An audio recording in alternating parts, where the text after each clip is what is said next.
name is Hido and welcome to the Pantheon. And we found ourselves in a frozen wasteland where there's gods flying everywhere and there's too many legendary creatures, to be quite honest. So why don't we search a couple of them up using Kolvori, god of Kinship. Look at that transition, that was good, wasn't it? 4 mana for a 2/4.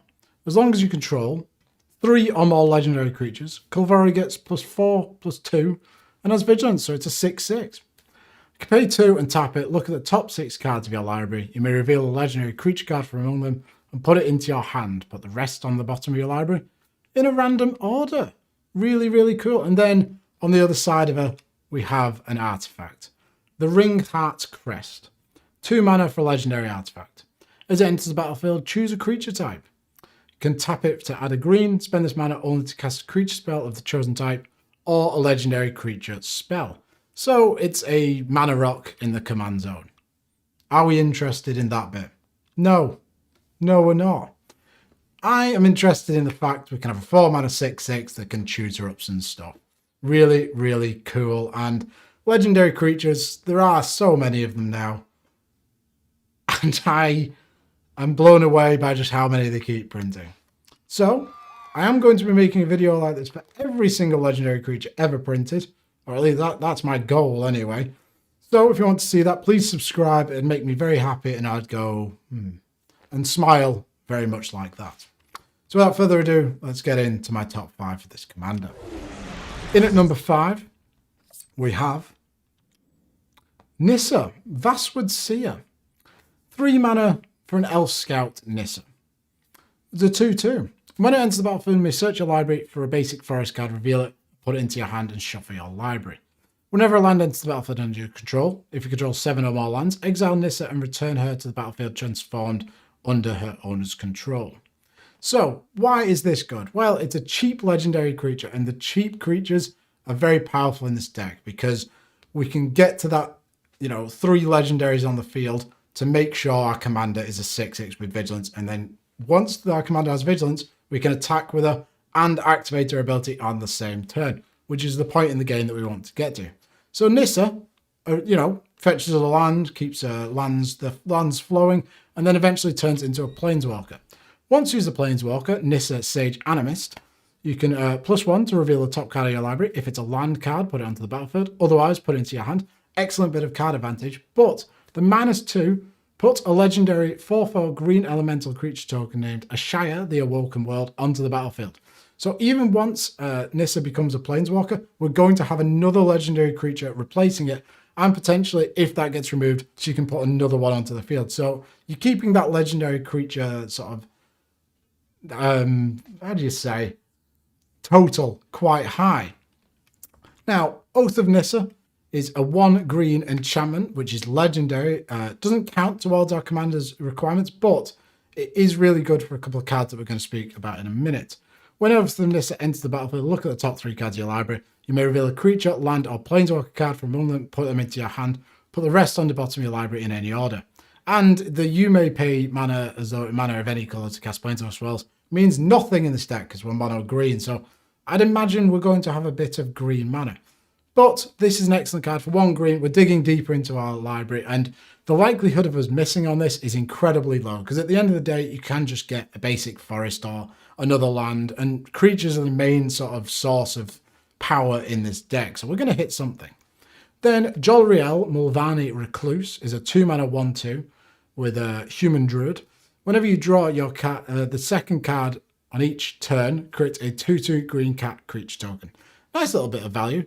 But then, if you pay 6, until end of turn, creature you control have base power and toughness XX, where X is the number of cards in your hand. So if we can keep our hand really full, we can turn everything into massive dudes.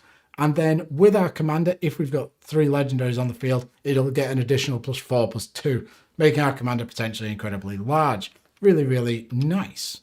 To go along with this, this is one of the cards I was talking about with Oath of Nissa. Honor-Worn Shaku is a 3 mana artifact. Tap it to add a colours to your mana pool. And tap and untap legendary permanent you control, untap Honor-Worn Shaku. So, it's not just creatures that you can tap, it's anything. It's lands, planeswalkers, that enchantment that we talked about. anything, and this can accelerate you in mana ridiculously. It's a really, really powerful artifact, and the fact it makes colours means absolutely nothing in this deck because we're mono-coloured.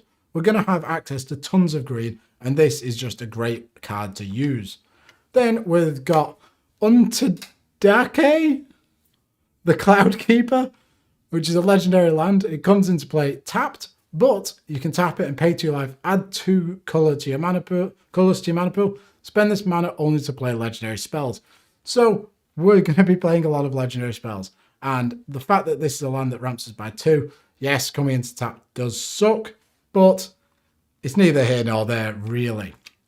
Then finally, Nissa, who shakes the world, is a fantastic planeswalker.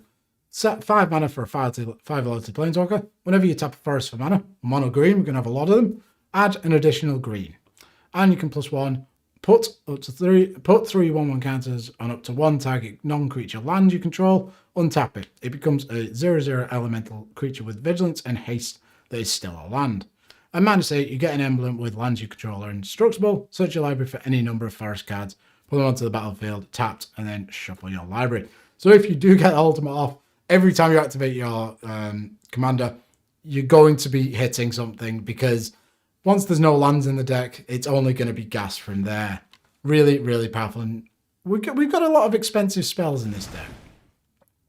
4 mana, no. In at number 4 is Mox Amber, which makes mana. 0 mana legendary artifact. Add 1 mana of any colour among legendary creatures and planeswalkers you control. So we're going to have so many legendary creatures on the field. This should always tap for mana, in theory. So this feels like a freebie, and it just works so well in the deck. To go along with this, here's a couple of other green legendary ramp things. Selvala, Heart of the Wilds, is a 3 mana 2/3. Whenever another creature enters the battlefield, its control may draw a card if its power is greater than each other creature's power. So because we're playing legendary creatures, they do tend to be quite large, and hopefully we can draw quite a few cards off this.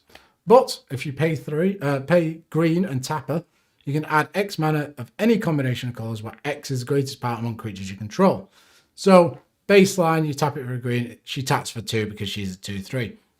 But if our commander is on the field, that could be 6 mana if we've got another legendary as well as Selvala and our commander.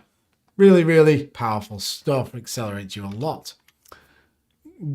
Gilanra, Caller of Wirewood, is a 3 mana elf druid 1/2. Tapper for a green. When you spend this mana to cast a spell with converted mana cost 6 or greater, draw a card. Excellent card advantage engine. We're going to have a lot of expensive spells, but it's just a nice little mana ramp dude or dudette. Really, really good. Then Nylea Keen-Eyed, one of my favourite commanders. I love this deck. I'll talk about it in a couple of months. 4 mana for a 5/6 with Indestructible. She's a god. As long as your devotion to green is less than 5, Nylea isn't a creature. As we're mono green, we're probably going to have her online. Creature spells you cast cost 1 less to cast. Can pay 3, reveal the top card of your library. If it's a creature card, put it into your hand. Otherwise, you may put it into your graveyard. So you can churn through the deck, get to the cards that you want to get to. Pardon me. Azusa, Lost But Seeking, is a 3 mana 1/2 human monk. You may play 2 additional lands on each of your turns. So this is an outright ramp, but it can really get you up there and accelerate you in the game, get you ahead of your opponents. And then they just die, they fall over, they just go, I can't be arsed, I can't deal with this, bye.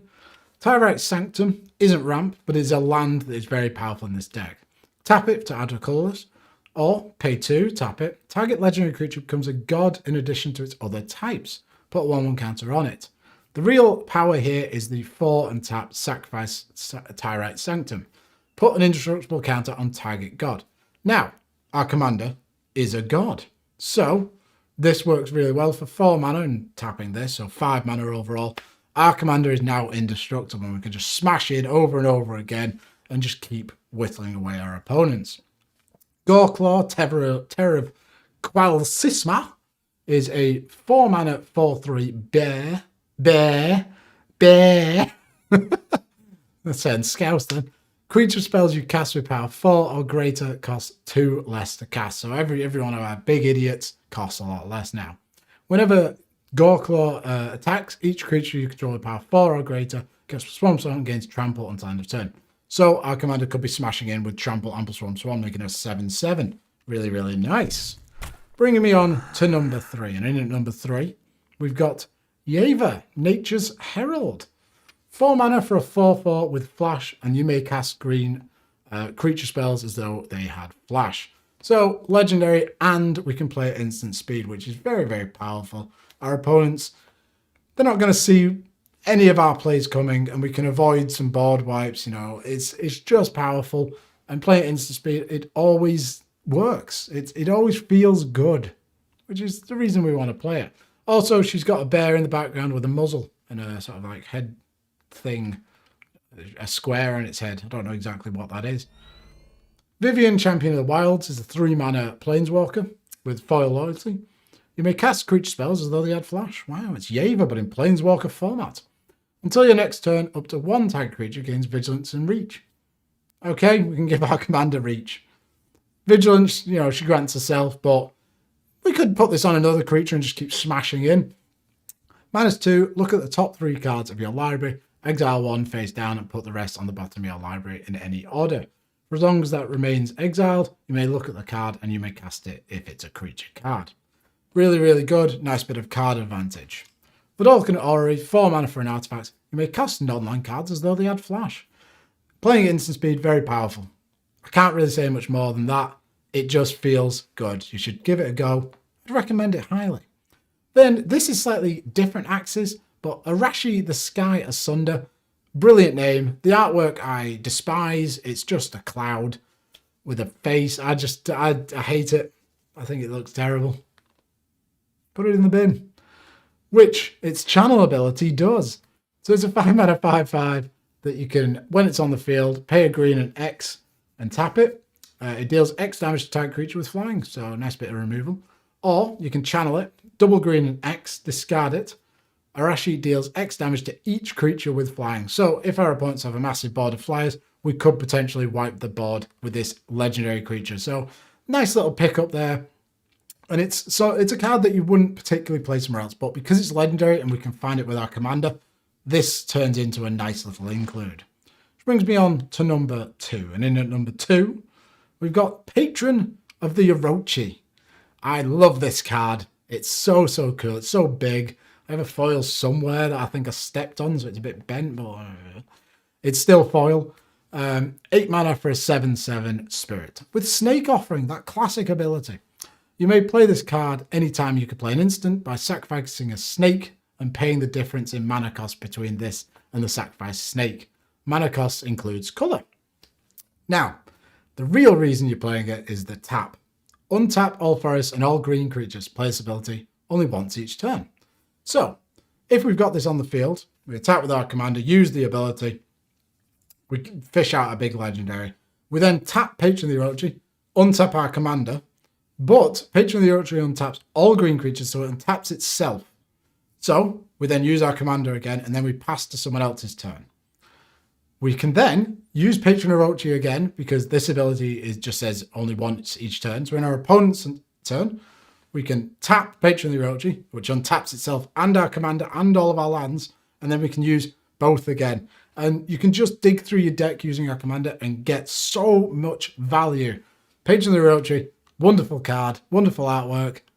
It's just so good. I love it. Sea Bomb use, very similar effect. Not as cool because it's not legendary, but probably better.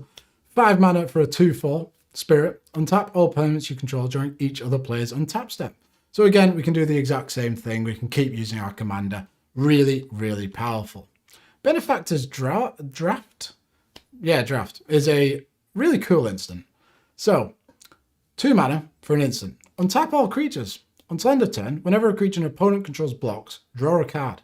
And you just draw a card flat out. So, why is this so good? Well, we can untap all of our creatures, so we untap our commander and everything like that. But if our opponent is getting attacked for lethal, obviously they're going to want to block, but maybe some of their creatures are tapped. They untap all of their creatures, and then they can block, which means that we'll draw a ton of cards from all of their creatures blocking. Really, really powerful. And it does replace itself even early game. So this is such good value. It's a really, really powerful and cool card. Absolutely wonderful. I love it. 1,000-year elixir, 3 mana for an artifact. You may activate abilities of creatures you control as though those creatures had haste. So if our commander dies, we can bring it in straight away and use its ability. But you can also pay 1 and tap it to untap target creature. So potentially we could use our commander twice in a turn. Then Maze of Ith. This one's really cool in the deck. So it's a land that has tap, untap target attacking creature. Prevent all combat damage that would be dealt to and dealt by that creature this turn. So what we can do, we attack with our commander. Then we deal damage, maybe to an opponent, maybe to a creature, kill the creature. And then tap her to search through our library while we're still in combat. Then, before combat ends, our creature, even though we've dealt damage, is still attacking. So we can use Maze of Ith to untap our commander so that we can use her again. Really, really powerful interaction. And Maze of Ith is just a great card against all of our opponent's creatures. It can stop them from killing you. Really, really good. And just works exceptionally with our commander. Quirion Ranger, single green, elf, 1/1. Return a forest you control to its owner's hand and tap target creature. Use this ability only once each turn. So for the sake of returning a land, we can use our commander's ability again. Very, very worth it. Squib Ranger, exactly the same card, except it's 2 mana. It has flash, flying, and protection from blue. But you can return a forest you control to its owner's hand, untap target creature. Activate this ability only once each turn. So each turn cycle, we could return 1 land on each of our opponent's turns, but we could sift through our deck to get some legendaries. Which brings me on to number 1. And in at number 1, we've got Heroes Podium. I love this card. The artwork is great and the foil is really nice if you ever get to see it. 5 mana for a legendary artifact. Each legendary creature you control gets +1/+1 for each other legendary creature you control. Pay X and tap it. Look at the top X cards of your library. You may reveal a legendary creature card from among them, put it into your hand, and the rest on the bottom of your library in a random order. So that last ability is just a worse version of what our commander does, but it can dig deeper if you have a ton of mana. And the main reason we're playing is each legendary creature you control gets +1/+1 for each other legendary creature you control. We want a wide board of legendary creatures, and then they're all going to be absolutely colossal and we can crash in with our commander for tons of damage.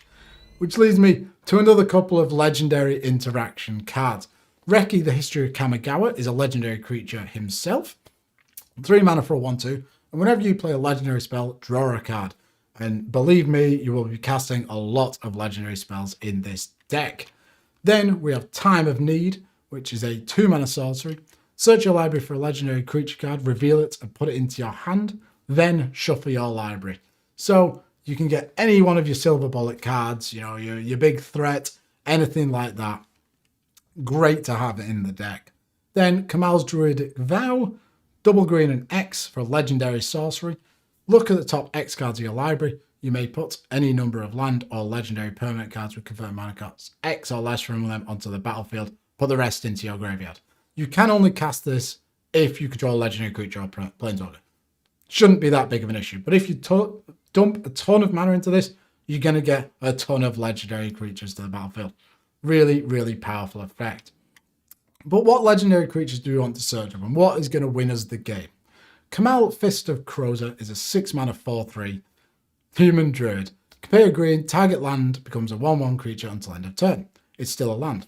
You can target your opponent's lands with that if a board wipe is incoming. So, opponent plays Wrath of God. You target all of their lands, all of those lands are creatures, and all of them will die. Really, really cool interaction. But the main reason you want to play him, 5 mana, creatures you control get +3/3 and gain trample on a turn. Activate it multiple times a turn, everyone's going to die. Then, oh no, we've gone backwards, I'm sorry. Then we've got Myojin of Life's Web, 9 mana for an 8/8. When it comes into play, if you cast it from your hand, it gets a divinity counter. Very godly. Myojin of Life's Web is indestructible as long as it has the divinity counter on it. But it has the ability to remove a divinity counter from Myojin of Life's Web, put any number of creature cards from your hand into play. So, if we've activated our commander a bunch of times, we can wait until our opponent's end step, Remove the divinity counter, dump our entire hand onto the field, and then smash in for tons of damage. It's going to be wonderful. Absolutely great. And the artwork on my Urgent is incredible. God Eternal Ronus, 5 mana for a 5/5 with Death Touch. When it's the battlefield, double the power of each other creature you control until end of turn. Those creatures gain vigilance until end of turn. So we're just going to smash in for loads of damage, kill some people off, and this is a legendary creature we can get just off our commander. Incredibly, incredibly powerful. And those are my top 5 cards for this mono green legendary creature. I like her. I do. Cannot lie to you. She's very powerful, very cool. Card advantage in green. Whoever thought that would be a thing?